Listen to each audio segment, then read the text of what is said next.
কাজ সে করবে ওই পরিমাণ করা লাগবে যেটা অন্যরা করে। রাসূল বলছেন না, শ্রমিক যারা শ্রম যারা দেবে সেক্ষেত্রে জরুরি হলো শ্রমিকের স্বাস্থ্যের জন্য ক্ষতিকর কিংবা কাজে অক্ষম এরকম বানানোর মতো কোনো কাজে তাকে বাধ্য করা যাবে না। হযরত মূসা আলাইহিস সালাম নিজ সম্পদের তত্ত্বাবধানের জন্য আল্লাহর পক্ষ থেকে দায়িত্ব দেওয়া হয়েছে। নিজের সম্পদ কার ব্যাপারে? নিজের যে সম্পদ আছে, হযরত মূসা আলাইহিস সালামের নিজের সম্পদ নিজে ম্যানেজমেন্ট করার জন্য আল্লাহ পাক দায়িত্ব দিয়েছেন, আমাদেরকেও দিয়েছেন। আমাদের নিজেদের সম্পদ ম্যানেজমেন্ট আমরা করব না?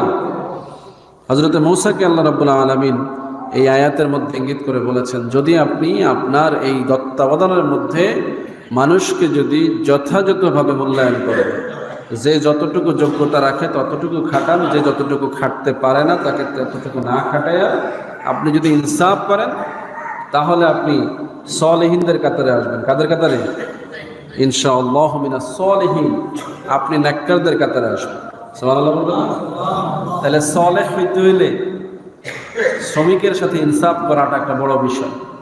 আমরা তো নিজেদেরকে সলে দাবি করি, নেকামল করলে সলে, এটা আল্লাহ বলেছেন। আহসানু আমালা, যারা নেক কাজ করবে, ভালো কাজ করবে, তারা সলে। সলে মানে কি? সৎ মানুষ, নেককার মানুষ, দিনদার মানুষ, মুত্তাকি মানুষ, আল্লাহওয়ালা মানুষ, নবীওয়ালা মানুষ, এদেরকে সলেহ বলে, এদেরকে সলেহ বলে। এই সলেহ হতে হলে আপনাকে এই শ্রমিকের প্রতি যে সুবিচার করা, এটা এক নম্বর। এবং সেটা শুধু শ্রমিক অন্যজন না, নিজেও যদি শ্রম দেন সেখানেও এই কথা বলছে যে আপনি আপনার নিজের সম্পদ ম্যানেজমেন্ট করতে গিয়েও যেন নিজের উপর ইনসাফ করেন। এটা আমরা অনেকে বুঝি না। এটা হচ্ছে এমন, আপনি একটা ব্যবসা পরিচালনা করেন, আপনার নিজের ব্যবসা, আপনি নিজেই সেখানে ব্যবসার কি ম্যানেজমেন্ট করেন। যেমন বিশেষ করে যারা দোকানদারি করেন, ব্যবসার মালিকও নিজেই ব্যবসা পরিচালনা করেন, কেনা বেচা করেন, মাপযোগ দেন, মাল দোকানে তোলেন, কাস্টমারকে দেন, এগুলো নিজেই তো করেন। তাহলে এই ব্যবসাটা তার নিজের, সে নিজেই এটা পরিচালনা করে। আল্লাহ বলছে এই জায়গায় তুমি নিজের উপর ইনসাফ করবা, যতটুকু তোমার শরীরে কুলায়, যতটুকু তোমার সামর্থ্যের জন্য জরুরি, যতটুকু হলে তোমার চলে, এতটুকু করবা।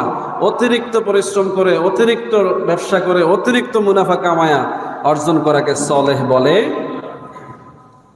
এটা আমাদের ব্যবসায়ীরা ধরতেও পারবে না যে এটা কোন ধরনের সলেহ। নবীর সাহাবীরা এটা করতেন।